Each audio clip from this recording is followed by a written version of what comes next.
भाजपा के केंद्रीय मंत्री ज्योतिरादित्य सिंधिया ने मोहन बड़ौदिया में निकाली जन आशीर्वाद यात्रा, जनता को किया संबोधित और जमकर बरसे कांग्रेस पर।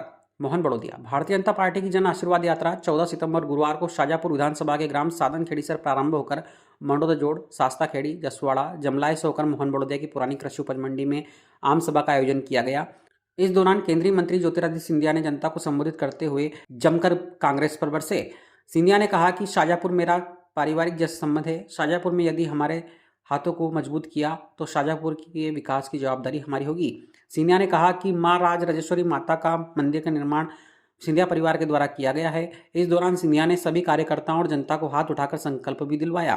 वहीं पत्रकारों ने जब सिंधिया से सवाल किया कि क्षेत्र के लिए आपके आगमन पर क्या सौगात देंगे, तो उन्होंने पत्रकारों से कहा, हम घोषणा नहीं करेंगे, हम काम करके दिखलाएंगे। समक्ष मैं संकल्प लेना चाहता हूं, जिस तरीके से सदैव सिंधिया परिवार ने आपके विकास और प्रगति में खंबा गाड़ के क्षेत्र में रखा है, वैसे ही आज सिंधिया परिवार का मुखिया आपके सामने संकल्प लेता है कि आप हमारे हाथों को मजबूत करो, इस क्षेत्र की विकास और प्रगति हमारी जिम्मेदारी है।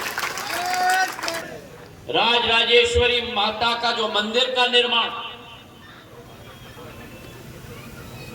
आप में से कितने लोगों को मालूम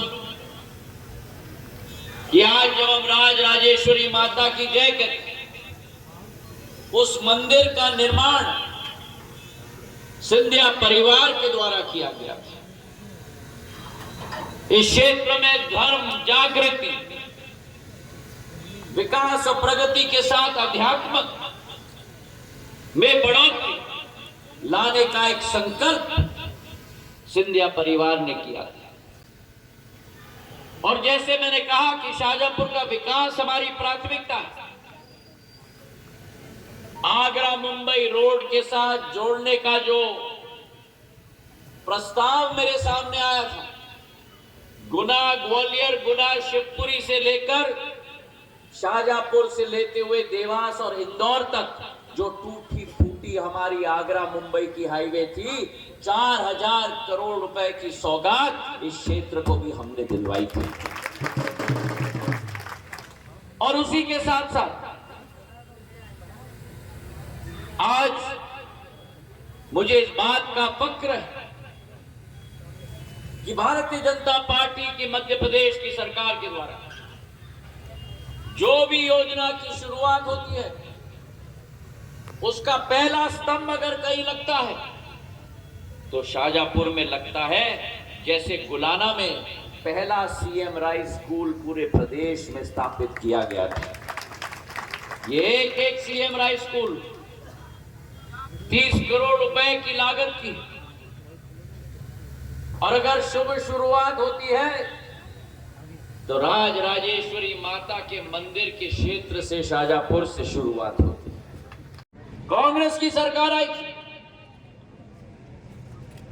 15 महीने चली, और जो बीमार राज्य 2003 में कांग्रेस छोड़ के गई थी, अगर भारतीय जनता पार्टी ने राष्ट्र के किसी भी राज्य में परिवर्तन लाया है तो बीमारू से बेमिसाल राज्य मध्य प्रदेश को बनाया है। 15 महीनों में एक भ्रष्टाचार का माहौल पूरे मध्य प्रदेश में, उद्योग तो नहीं शुरू हुए, लेकिन कांग्रेस के द्वारा ट्रांसफर उद्योग वल्लभ भवन में शुरू करा दिया था। बोली लग रही थी एक एक पटवारी के ट्रांसफर के लिए, एक एक प्रशासन के अफसर के ट्रांसफर के लिए। और उसी के साथ जब मैंने अतिथि शिक्षकों की बात उठाई, किसानों की ऋण माफी की बात उठाई, तो मुझे कहा गया कि सड़क पे आ जाओ। ये कांग्रेसी भूल गए कि मैं उस राजमाता का पोता हूं जिसने डीपी मिश्रा को धूल चटा दिया था, मेरे भाई और बहनों।